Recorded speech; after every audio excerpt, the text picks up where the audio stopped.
In the Indian Ocean off the coast of Somalia, a ship belonging to an oil company is full of workers that do maintenance on underwater oil and gas pipelines by diving into extreme depths. One morning, an alarm begins blaring through the ship, so Engel grabs the little necklace he keeps as a memory of his dead wife and goes to check out what's going on. When he makes it to the comms room, he finds boss Carson arguing with their superiors on the phone, and Mitch explains that the ship is turning because they've found a low pressure read on the pipeline and manifold. Carson wants to send a team underwater and ignores Engel's protests that a storm is coming. Since most diving teams have already gone home, they'll have to gather whoever they can find, including a very young employee. Engel protests again, pointing out that the boy hasn't gone below 30 meters, but Carson sticks to his orders and puts Mitch in charge. Afterward, Engel goes to tell young Jones the news, and the boy's actually excited to finally be going underwater. Mitch goes looking for Hurst and is disturbed to discover how much he's been drinking. Hurst points out that his shift is over, but he accepts to go when Mitch offers double pay. Then the team gets ready, and Jones gives his pregnant wife a call to tell her he'll be a day late, but unfortunately Mitch doesn't find anybody at home. Moments later, the team finally enters the diving bell and begins descending into the ocean. Engel notices Jones has brought a jar of hair gel and tells him to open it, which ends up spilling all over Jones's clothes because of the pressure change. The deeper they go, the more Hurst begins feeling the alcohol withdrawal and his hands shake while merely putting on his seatbelt. When the team finally makes it to the bottom, Jones stays on the bell while the other three go out to fix the pipe. The three men work hard on getting the repairs done, but it will take a while. Jones tries to keep himself entertained by watching a beautiful creature swim by and staring at a picture of his wife. Suddenly, the bell starts shaking like crazy and Jones rushes to get in contact with the ship. Apparently the storm has finally arrived, but before Jones can ask for more details, the ship's comms go off. When Jones tells the others what happened, Hurst refuses to finish the job and swims back to the bell, leaving Engel and Mitch to finish the repairs. At that moment the bell starts shaking again, and Hurst urges his friends to hurry back. Luckily they finish the repairs just in time and return to the bell, where they finally make contact with the ship again. Carson says they were hit, but Mitch still asks him to bring the bell back to the surface. The bell slowly begins to ascend, but the higher it goes, the more it shakes, and soon they lose contact with the ship again. Suddenly the bell starts dropping at a high speed and the team has to brace for impact. As soon as the bell hits the bottom of the ocean, the alarm goes off, and Jones screams because he got hurt. Mitch and Hurst immediately hold him down while Engel puts his knife inside Jones's mouth. It turns out he had pressure caught in a tooth cavity under the filling, but the poke of the knife quickly takes care of it. While Jones takes a moment to recover and the system stabilizes, Mitch tries to contact the ship again to no avail. Engel decides to go outside to check the damage, discovering that the damage is just some scratches and that the beacon is still working. Hurst checks the inventory and finds blankets and first aid, but no survival suits. Mitch points out the backup heating is working, so hopefully that will be enough. Afterward, Engel continues to swim to check on the umbilical cables that connect the bell to the ship. He follows the trail until he discovers a disturbing sight. The ship has been destroyed by the storm and he's looking at the sinking parts. To make matters worse, Engel finds all the bodies of the crew, including Carson. Engel returns to the bell and drops a piece of the ship to prove it's been sunk. At first Mitch refuses to believe it and asks Jones to try the comms again, but Engel mentions the bodies and yells at him to make him see the truth. They are stuck here with limited oxygen, so they don't have much time left. After a moment of silence to let the news sink in, an argument begins, which is made worse when Engel explains that the company is in lockdown and nobody will come. Hurst and Engel grab each other, ready to add punches to the fight, but Mitch quickly separates them and asks everyone to calm down in order to save oxygen. Then Mitch remembers they have the manifold location of the pipe from when they came down to fix it, so he writes it down and gives it to Jones to transmit it through the comms every 15 minutes, hoping any passing ship will get the message.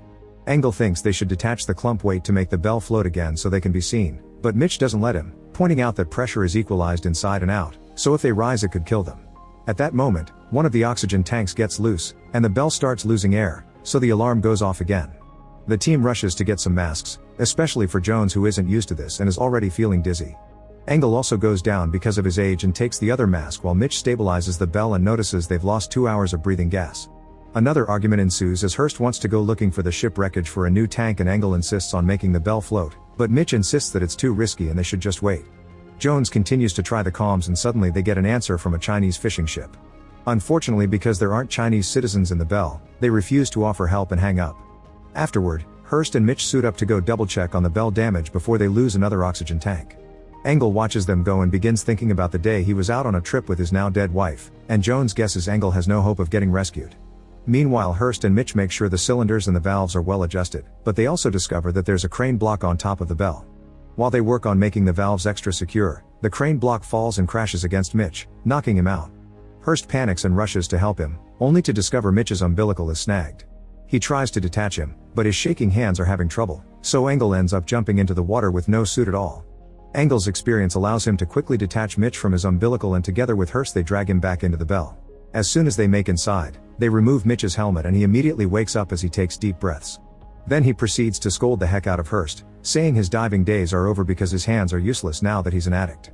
Hurst apologizes, but he also points out that the mechanism had been broken and that he only drinks because of the isolation caused by 18 years of being a diver. A few hours pass, and the Belle loses half the air. Engel insists they should do something, but Mitch is stubborn and still orders them to wait. Moments later, Engel and Jones are sleeping while Mitch throws himself into praying. He's about to fall asleep too when he hears radio static, but when he runs to check, he sadly discovers it's a false alarm. Then he goes to check on Hurst, only to find him gone. Mitch wakes the others up and uses the radio to call Hurst, who announces he's going to fix things. It turns out Hurst has put on a suit and is following the ship's umbilical to try to find extra oxygen tanks. Mitch orders him to come back, but Hurst ignores him and keeps talking about his old diving experiences. However, the further he goes, the worse he's affected by hypothermia, and soon he enters a delusional state, which makes him ramble about his family. Soon Hurst begins complaining about how hot he feels and falls to the ground, dragging his body on the sand as he struggles to breathe. In the Belle, Engel points out they should cut the gas since Hurst is going to die anyway. Engel thinks they should save oxygen and Hurst should die quickly instead of painfully slowly. Mitch is disturbed by the idea since he doesn't think they have the power to choose who dies, and this triggers yet another argument. While Engel and Mitch fight, Jones makes the choice and presses the button to cut the gas, and soon they stop hearing Hurst's breathing, which confirms he's dead. What they don't know is that he had been 2 steps away from finding the ship's oxygen tanks. To say goodbye to Hurst, Mitch offers a prayer and throws Hurst's other umbilical end into the water. Moments later, Jones decides that since he didn't get to dive on the job, he'll go swimming now. He jumps into the water and is surprised to find his wife there, looking beautiful with no clothes. The two of them reunite and start kissing, but when things start to heat up, blood begins coming out of their mouths. Jones panics and tries to swim again, but his wife keeps him in her hold firmly as blood continues to come out. Suddenly, Jones opens his eyes and realizes it had all been a nightmare. When Mitch checks on him, Jones starts to accept he isn't going to make it and that his wife will have to have the kid alone. He wonders what fatherhood is like, and Mitch tells him a story of how amazing it felt to hold his baby for the first time. At that moment, the heater starts failing, which will add the potential of freezing to death. Luckily, Jones knows how to improvise and uses a torch on a tank they fill with water to make a homemade steam boiler. Now they have a little over an hour left of air, so Mitch decides to write a letter to his family, apologizing for not leaving the job when they asked him to. Then he saves it in a sealed plastic bag so it can be found with his body later. Seeing this brings memories back to Engel again, but the moment is interrupted when the comms suddenly come to life. It's a Navy frigate that came after the Chinese fishing ship passed them the Belle's message, and they confirm that the company never contacted anyone. This new ship will start looking for them, but it may take hours to find them because they don't have the exact coordinates. Since it looks like they'll still die, Engel offers an idea. The drywall chambers on the pipelines carry spare cylinders, so if they mix the gas with their remaining helium, they might buy enough time. Mitch is hesitant because they've drifted for miles and there's no way of knowing where it is, but Engel points out they don't have much of a choice anyway. Mitch approves of the plan and Engel suits up to start searching. Once he finds a pipe and tells Jones the number over the comms, Jones looks at the map and guides him to the closest possible weld chamber. By walking further, Engel uses the suit's gas to the max and runs out of heat. Mitch tries to tell him to come back, but Engel refuses since they're going to die anyway. Jones continues to give him directions through the comms and Engel finds a lot of bodies, but he also finds the weld chamber at last. When he's about to reach for it, he discovers he's at the end of the umbilical line and he can't advance anymore. Seeing no other choice, Engel decides to detach to reach the tanks, ignoring Mitch's warnings and losing the comms. There's almost no air left in the Belle, so Mitch decides to put on the other suit and go after Engel. He finds the detached umbilical and fears the worst, but after walking a bit more, he finds Engel unconscious on the ground with a tank next to him. Pushing his own umbilical to the extreme, Mitch manages to grab both Engel and the tank and bring them back to the Belle. Jones helps them up and immediately takes Engel's helmet off, but the alarm suddenly goes off because the oxygen is about to run out. Mitch sends Jones to connect the new tank while he starts doing CPR for Engel, but there's no response. Assuming it's too late, Mitch pulls back and begins grieving with Jones, who almost starts crying before he notices a slight movement from Engel. As the new tank begins sending oxygen into the Belle, the flashbacks come back to Engel's mind and his friends sit him up to offer him a mask and finally bring him back into consciousness. Now they have 2 hours left of air.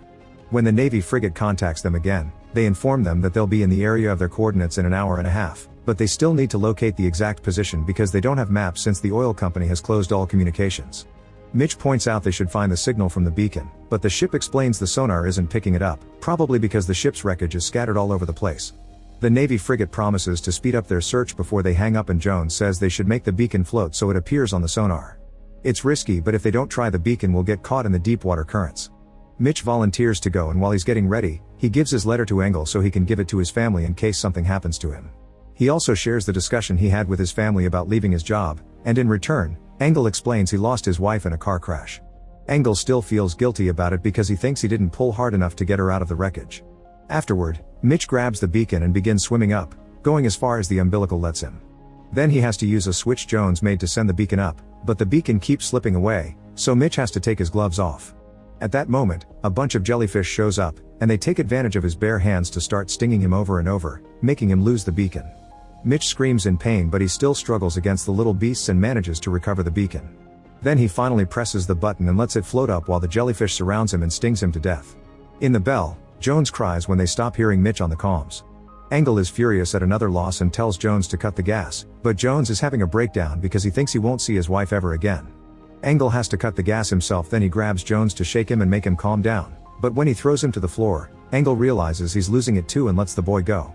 Nearby, Mitch's body sinks to the bottom of the ocean.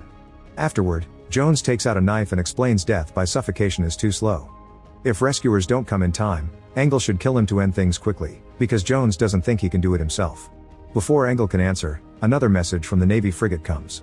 They've found the beacon, but it'll take an hour for the divers to get there. Seeing no other choice, Engel tells them he'll make the bell float up before hanging up. The duo disconnects the bell, which starts going up quite fast. However, it suddenly comes to a stop when the umbilical gets stuck in the ship's wreckage. Engel points out they'll have to swim up, but it's going to be tough because they must go up 170 feet, and Jones never did more than 30. There's also only one suit left.